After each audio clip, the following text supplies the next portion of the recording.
Renungan hari ini, carilah Yahweh. Yesaya 55 ayat yang ke-6. Di situ dikatakan, carilah Yahweh selagi dia berkenan ditemui. Panggillah dia selagi dia dekat. Nah teman-teman, berapa bulan yang lalu seorang tetangga telepon, tahu nggak Priscilla kalau si Anton masuk rumah sakit? Nggak tahu tuh, emang sakit apa? Yuk kita besuk yuk. Kemudian kami membesuknya dan saya bertanya kepada Anton, Ton, lu sakit apa? Sampai masuk rumah sakit. Nggak tahu nih sakit apa. Aneh, sakit kok nggak tahu sih. Lalu berceritalah si Anton bahwa ada salah satu urat di bagian tubuhnya yang terjepit sehingga untuk duduk terlalu lama tidak bisa dan sangat sakit. Jika malam tiba, ia tidak bisa tidur karena seluruh tubuhnya terasa sakit. Sebelum dibawa ke rumah sakit, ternyata ia berobat ke pengobatan alternatif di daerah Jawa Barat. Tetapi bukannya bertambah sembuh, malah bertambah sakit. Akhirnya diputuskan untuk kembali ke Jakarta dan berobat ke dokter dan masuk rumah sakit.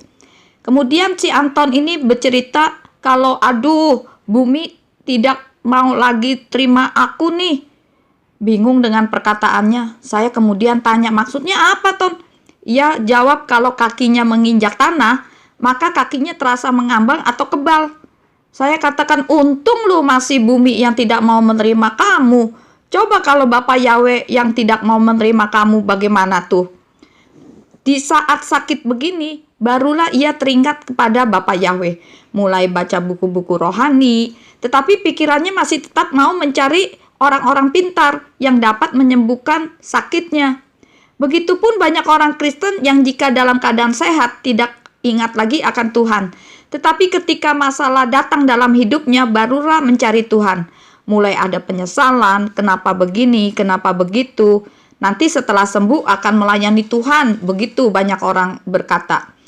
Itulah manusia, Tuhan diberi sisanya saja. Ya kalau Tuhan sembuhkan, kalau enggak, berarti bukankah akan sia-sia hidupnya? Dekat sama Tuhan ada maunya yaitu kesembuhan, tetapi hatinya menjauh dari Tuhan. Tidak jarang setelah sembuh malah lupa lagi kepada Tuhan.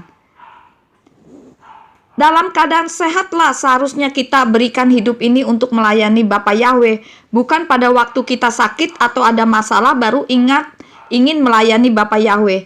Jadi teman-teman, janganlah terlambat dalam pengenalan akan nama Bapa Yahweh. Karena Bapa Yahweh berfirman, dialah yang telah mengampunkan segala kesalahanmu, yang telah menyembuhkan segala penyakitmu. Mazmur 103 ayat 3. Untuk itu teman-teman, carilah Bapa Yahweh selagi kita masih sehat dan kuat.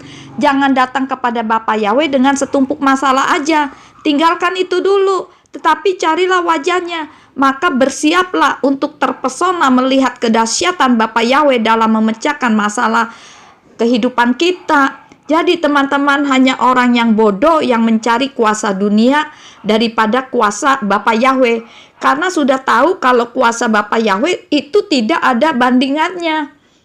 Nah, sekian renungan hari ini. Biar kiranya menjadi berkat bagi pendengar. Tuhan Yesus memberkati.